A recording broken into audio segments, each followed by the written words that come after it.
ভুয়া ব্যান্ডরোল ব্যবহারের মাধ্যমে শুল্ক ফাঁকি দিয়ে সিলেটে অবাধে ঢুকছে বিদেশি সিগারেট।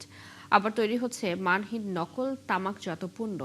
এতে একদিকে যেমন মারাত্মক স্বাস্থ্য ঝুঁকি বাড়ছে, অন্যদিকে বিপুল পরিমাণ রাজস্ব হারাচ্ছে সরকার। পরিস্থিতি নিয়ন্ত্রণে প্রশাসনের অভিযানের পরও মিলছে না সুফল। বিশ্লেষকদের মতে এখনই লাগাম টানতে না পারলে ভুগতে হবে আগামী দিনে।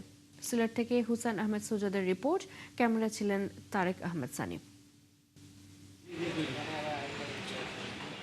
তামাকজাত পণ্যে সম্পূরক শুল্ক বৃদ্ধিতে বেশি লাভের আশায় চোরাই পথে বিদেশি সিগারেট আনছেন চোরা কারবারিরা।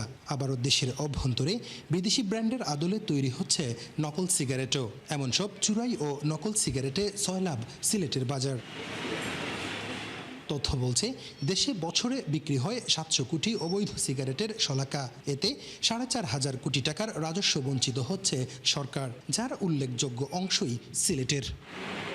এমন অবৈধ কর্মকাণ্ড রোধে নিয়মিত অভিযান পরিচালনার কথা বলছে জেলা প্রশাসন। গেল 2 সপ্তাহে জব্দ করেছে 6 থেকে 7 লাখ টাকার চুরাই ও নকল সিগারেট। বিভিন্ন নকল সিগারেটে বাজার সয়লাভ হয়ে গেছে, যার ফলে সরকার রাজস্ব বঞ্চিত হচ্ছে একদিক থেকে, অন্য দিক থেকে আমাদের যে চিকিৎসা ব্যয় সেটাও বেড়ে যাচ্ছে।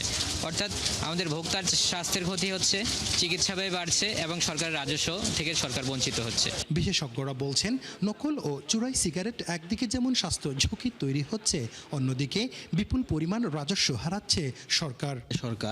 ভ্যাট যেটা আমরা রাজস্ব বলি, এটা হিউজ পরিমাণ রাজস্ব থেকে বঞ্চিত হয়। তারপরে সেকেন্ডলি স্বাস্থ্য ঝুঁকি বেড়ে যায়, কারণ যখন কম মূল্যের সিগারেট বাজারে সয়লাভ হয়, আমাদের অর্থনীতির যে ল আছে যে দাম যখন কমবে চাহিদা বেড়ে যাবে, তখন মানুষ বেশি বেশি সিগারেটের দিকে ধাবিত হবে। তখন এই যে স্বাস্থ্য ঝুঁকি এবং এই স্বাস্থ্যের যে খরচ, এইটাও কিন্তু আমাদের দেশের সরকারের এক্সটার্নালি ইনডাইরেক্টলি বহন করতে হয়। অভিযোগ করেন, আইন অনুযায়ী ব্যবস্থা না নেয়ায় বাড়ছে অবৈধ বাণিজ্য। এতে ক্ষতির মুখে পড়ছে সার্বিক অর্থনীতি। সংশ্লিষ্টদের মতে, এখনই পদক্ষেপ না নিলে ভবিষ্যতে অবৈধ পণ্যের নিরাপদ নেটওয়ার্কে পরিণত হবে সিলেট। তাই দ্রুত সমন্বিত উদ্যোগের দাবি জানান তারা। হুসাইন আহমেদ সুজাদ, ৭১, সিলেট।